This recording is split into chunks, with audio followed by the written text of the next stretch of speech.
കർത്താവിന്റെ വരവിനെ പറ്റി പൗലോസ് നമുക്ക് പഠിപ്പിക്കുന്ന ഒരു അനുഗ്രഹിക്കപ്പെട്ട അധ്യായമാണ് 1 കൊരിന്ത്യർ 15-ാം അധ്യായം.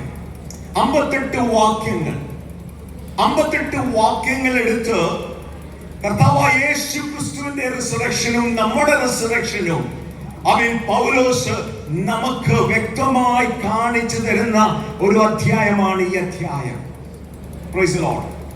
58 വാക്യങ്ങൾ എടുത്ത് ഇത് ഇത്രയും ഡീറ്റെയിൽ ആയിട്ട് പോകുവാനുള്ള കാരണം എന്താ? അന്ന് കൊരിന്ത്യയിൽ ഉണ്ടായിരുന്ന ജനങ്ങൾക്ക് ഒരു സംശയം. അവർക്ക് ഇഷ്ടമാണ് മരിക്കുമ്പോൾ നമ്മുടെ ആത്മാവ് എടുക്കപ്പെടുന്നു, ദൈവത്തോട് കൂടെ ചേരുന്നു. ആ കോൺസെപ്റ്റ് എല്ലാവർക്കും സമ്മതമാണ്.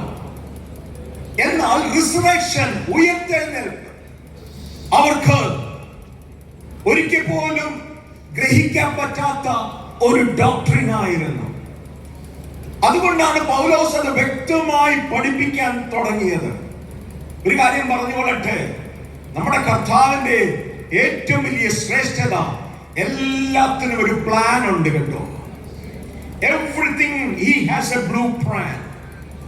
എല്ലാത്തിനും ഒരു ബ്ലൂ പ്രിന്റ് ഉണ്ട്. ദൈവത്തിന്റെ പ്ലാൻ പ്രകാരമേ കാര്യങ്ങൾ നടക്കത്തുള്ളൂ.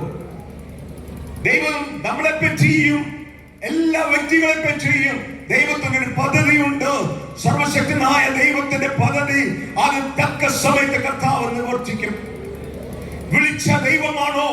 എന്നാൽ സ്തോത്രം, നമ്മുടെ വിളിക്കകത്ത് തന്നെ അവന്റെ പ്ലാന്റെ ഒരു പാക്കേജ് അവൻ ചേർത്ത് തന്നിട്ടുണ്ട് കേട്ടോ.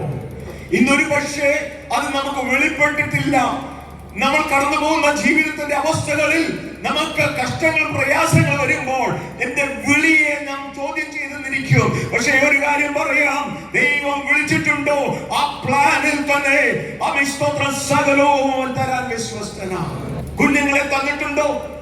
ആ കുഞ്ഞുങ്ങൾക്ക് വേണ്ടിയുള്ളത് സകലവും ദൈവിക പ്ലാൻ പ്രകാരം ദൈവം നടത്തും.